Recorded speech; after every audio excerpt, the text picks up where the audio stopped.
Hudson's Bay.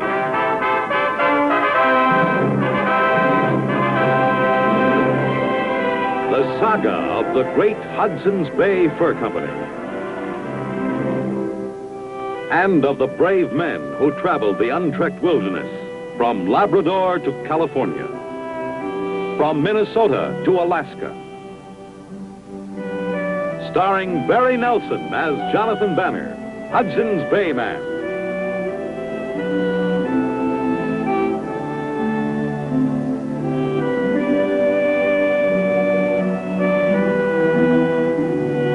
With George Tobias as Pierre Falcon.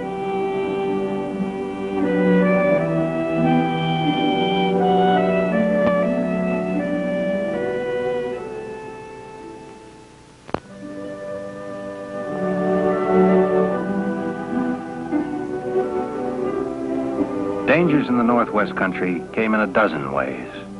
Animal bite, then blood poisoning, rattle and dart of a snake, the silent hush of an Indian's arrow. It was late summer when Pierre Falcon and I were ordered by the Hudson's Bay Company to one of their trading posts in the Great Peninsula region.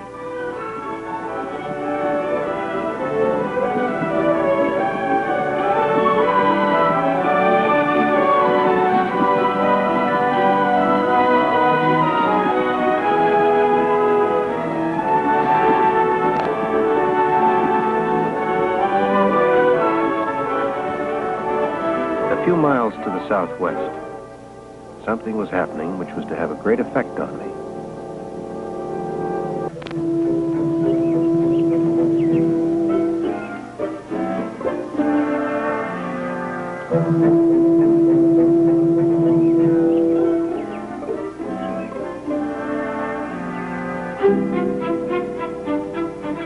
His name was Montgomery Velvet.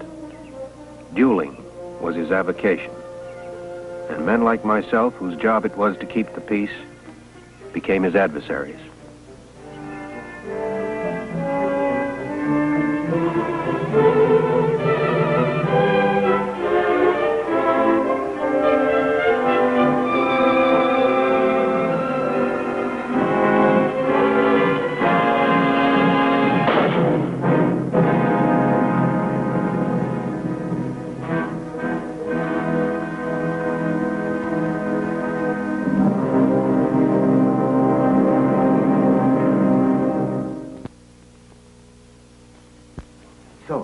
I am in the steep canyon, and the bear is hidden growling behind a rock over that way. Yes? Well, I couldn't shoot him straight. My only chance was to bounce the ball off the wall to hit him in the side. How can you do that? Be quiet. So very carefully I figure out which way the ball will bounce after I hit the wall. So very exact. I take aim. I hold my breath. I fire. Did you hit the bear? Well, I really could have, except I missed the wall. You will excuse me, sir. Is there a place to stay here? Oh, down the street. Boy, take my bag and care for the horse. Willie, give it back. But it's silver. Give it back. Oh, there's no need to do that. For politeness, monsieur, he will take care of your horse. Willie? Perhaps you could tell me, sir, where I might find Mr. Jonathan Banner. Oh, I will take you to him. Willie, take care of the horse.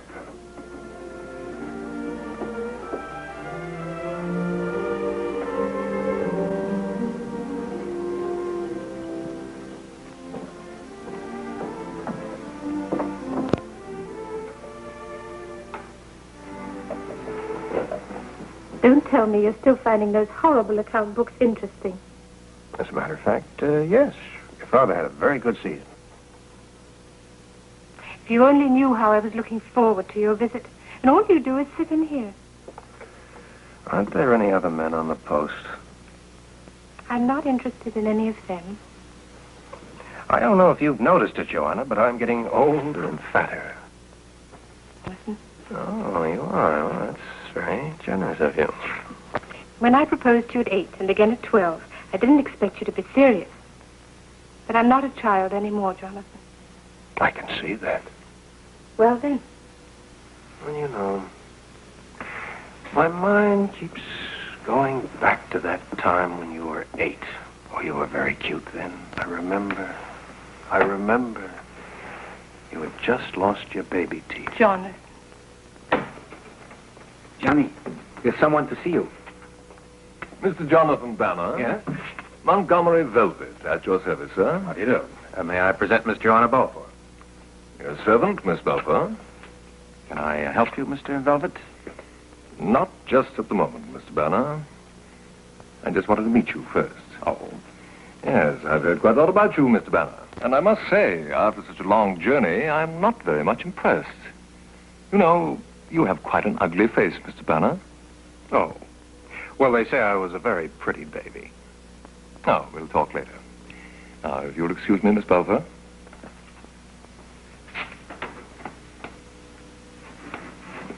What a perfectly horrid man. Johnny, I don't think you have an ugly face. Well, it seems to be a controversial subject. Did you notice the case he was carrying under his arm? Look, if you'll both excuse me, I've got a lot of work to do. Johnny, I don't like the looks of him. Well, he doesn't like the looks of me, so we're even.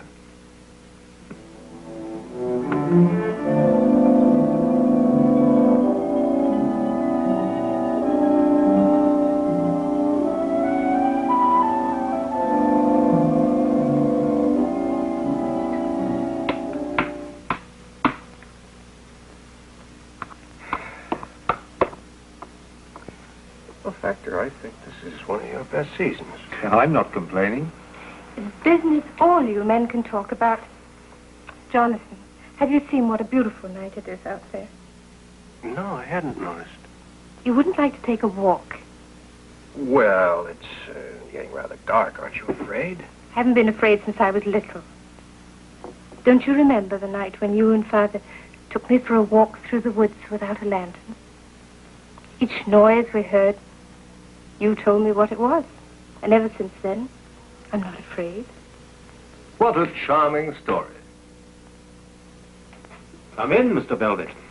I'm sorry to disturb your little party, sir, but I'd like a few words with Mr. Banner. Won't you join us then? Oh, I think discretion demands that we have them in private, sir. Factor Balfour and his daughter are very close friends of mine. I haven't any secrets from them. Very well, as you wish. We have business together. Business? Yes, frankly, I regret it. You seem an agreeable enough fellow. Nothing personal, of course. What isn't? I regret that I shall have to duel with you. What? Duel with me over what? For me, it's always open season on country-style heroes. I hope you'll play your part like a man.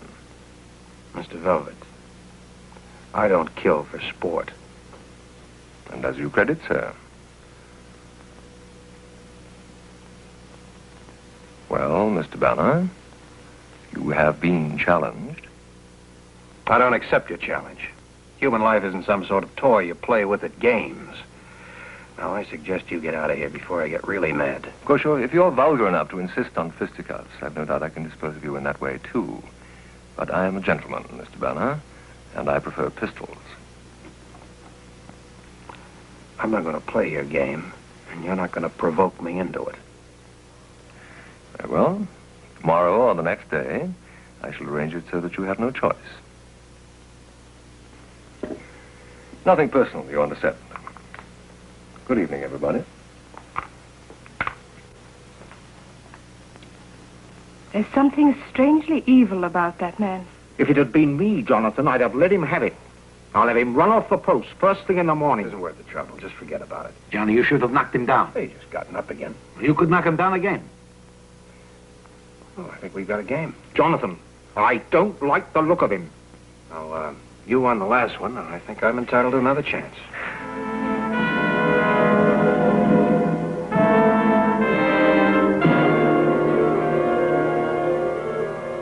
You may be wondering, my friends, what my profession is.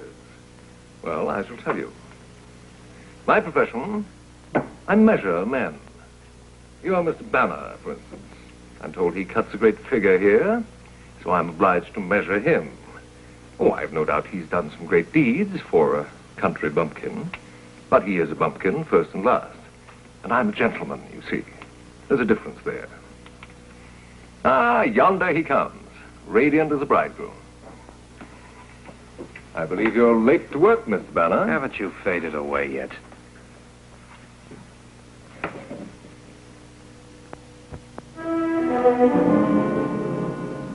I hope they're not loaded. You might hurt yourself. Your reputation is at stake, Mr. Banner. I'm not going to fight you, Velvet. Now, if you don't mind, I got a lot of work to do. I'm afraid I'm going to have to provoke you, sir.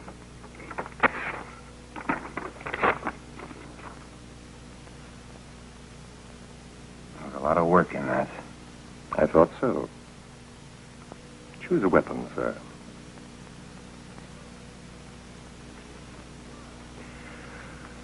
My, those are magnificent furs. You mind if I look at one? Oh, I do believe it's slipping out of my hands. You sure it was quite dead, Mr. Banner? Choose a weapon, sir. Get out of here. I'm having trouble measuring you, Mr. Banner. You just won't stand up for it.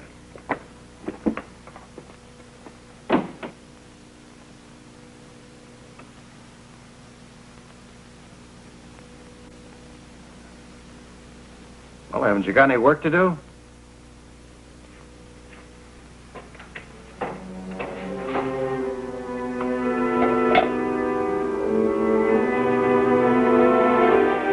Jonathan, I don't like to have to tell you this, but the men are talking.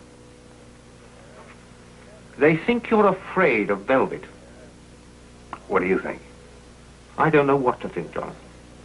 It's a question of your whole position here, of your usefulness to the company. If you lose face, so does Hudson's Bay.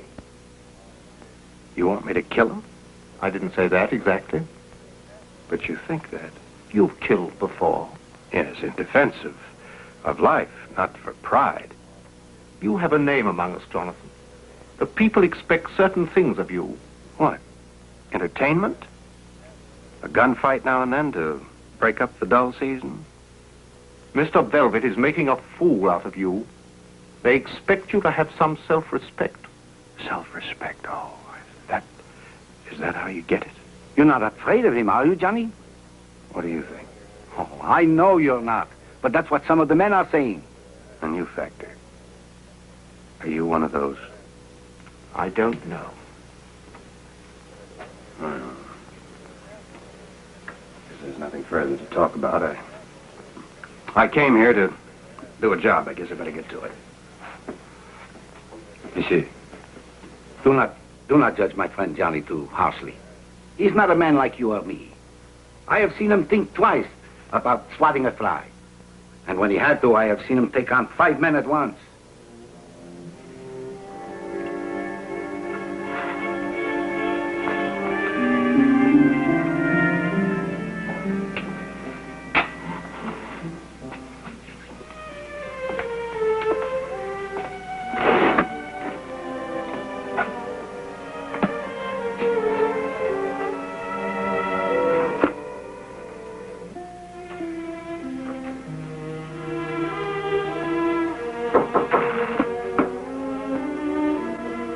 Come in.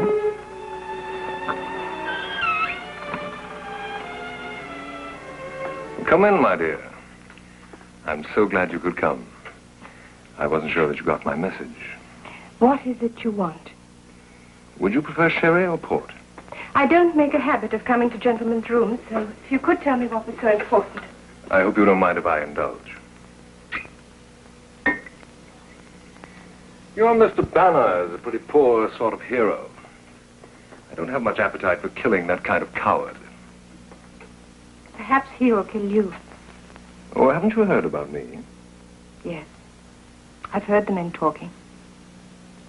You know, you're really very pretty. I hadn't expected to meet anyone like you out here. I understand that you have a fondness for Mr. Banner. What do you want? Would you like me to spare him? I could be persuaded to pack up and ride off, leaving the gentleman intact. And you have your price, no doubt. Of course. Doesn't everyone? What is your price, Mr. Velvet? You really are very naive. I'd say that was a very high price.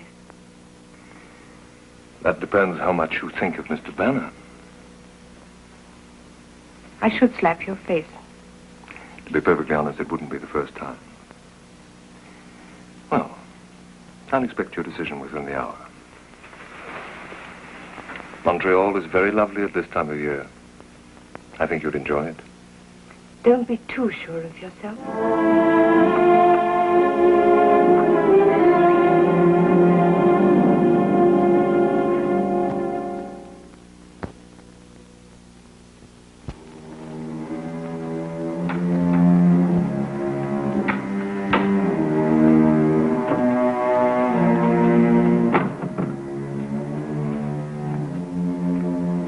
Can I help you, Johnny? Oh, no, it's coming along fine. Johnny. When do you think you finish? Oh, a few days. Well, maybe if I help you, we can finish today and we can leave tonight. What's the big hurry? Mr. Montgomery Velvet. That is the big hurry. Will you stop worrying about him? Nothing's going to happen because I'm not going to fight him. Monsieur, how can you sit there and let him insult you the way he does? You really want me to let him have it, don't you? He deserves it, Johnny. He's a bad man. I hear from the other men. He has killed many others. Maybe he has, but I'm not the judge and the jury or the executioner. All he's done is to insult me. Now, I can't kill a man for that. Besides, he'll give up and go away in a few days. Don't look at me like that, Pierre. Look, let me tell you something. It's a lot easier to take a man's insults than to take a man's life for no good reason. Jonathan, you better come quickly. Joanna's packing. She's going to leave. What's it all about? She's going off with Mr. Velvet. You shocked? Oh, I don't shock easy. It's just that I got tired of waiting for you, Jonathan. When this opportunity presented itself, well, I thought I'd better take it. Girl's got to look out for her future, you know. Yes, I've heard that. Well, when do you leave? Mr. Velvet's packing. He'll be here soon. You know, somehow I don't see you and Velvet as a twosome. Oh, you've got to get to know Monty. Monty? Who is Monty? Montgomery Velvet. Oh, him. We're going to Montreal. I hear it's quite beautiful there at this time of year. Yes, it is. I'm sure you'll enjoy yourself. Jonathan? Yes. I'm so glad you're not trying to talk me out of it, because it wouldn't do any good. I know. If you're ever out east, I hope you'll come visit us. Thank you, Joanna. For what? I'm really very flattered. I don't understand. You can help her start to unpack. She's not going to leave now. Now, listen here, Jonathan. I haven't changed my mind. No, but I have.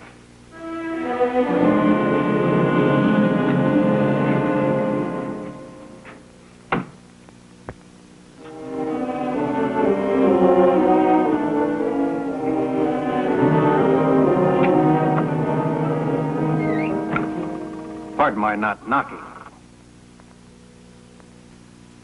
One has to overlook certain things when one is in the country. Yes, it must be very trying for a gentleman out here. I believe, Mr. Banner, you have something on your mind. Does it show? Just barely. I hope you haven't packed your pistols, Mr. Velvet. What am I to take that question to indicate? What do you think it indicates? So you found the courage at last, have you? I found something. A reason, a cause. Yes. But your kind needs that. You ought to know. What has the lady told you? Nothing. Nothing. Sometimes that tells everything. You know, Mr. Banner, this is one encounter I'm going to enjoy to the utmost. I shall relish this victory for years, because I know it'll be most appetizing to defeat such a worthy adversary. For you are most worthy, my good sir. Indeed, you're a hero in the true classical tradition, rising to the defense of a damsel's honor. Indeed. When do we begin? When else? At dawn. Oh, yes. That's right. I shall still take her away afterwards. Now, there won't be any need for her to go anywhere now after this is over, no matter how it comes out. No. Pity. Montreal will seem quite lonely without her. Mr. Velvet, I must say... Oh, please. Call me Monte, won't you? You seem very sure of yourself. Haven't I told you my record? No. 18 victories. No defeats. Very impressive. Until the dawn. Until then, sir.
Beautiful day.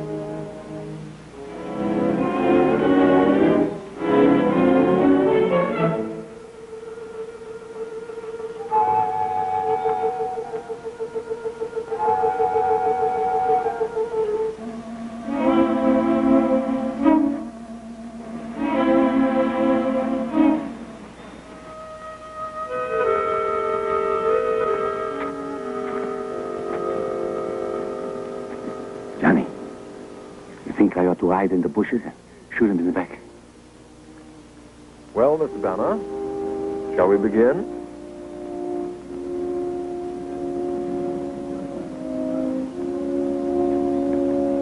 Are both parties ready? Mr. Banner has the choice of weapons.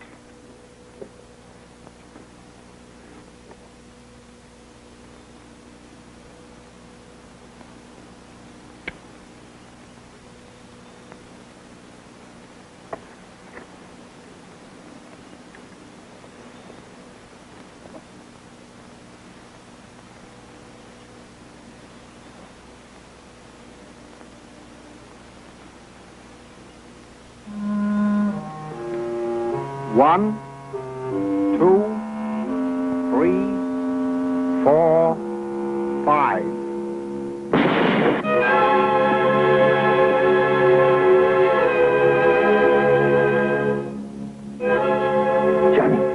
Johnny, you all right? Yeah, just the shoulder. Mr. Velvet is dead. You've won, Jonathan. Yeah.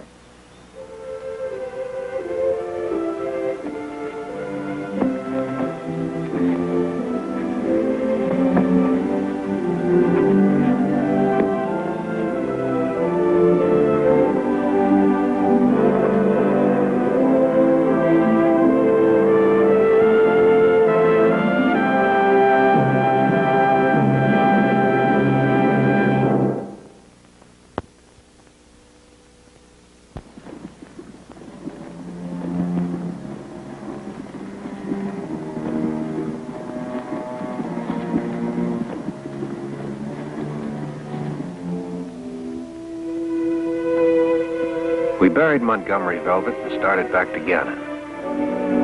Sometimes I wonder if the killing will ever stop. For men should not kill each other. They should wait for God to take them.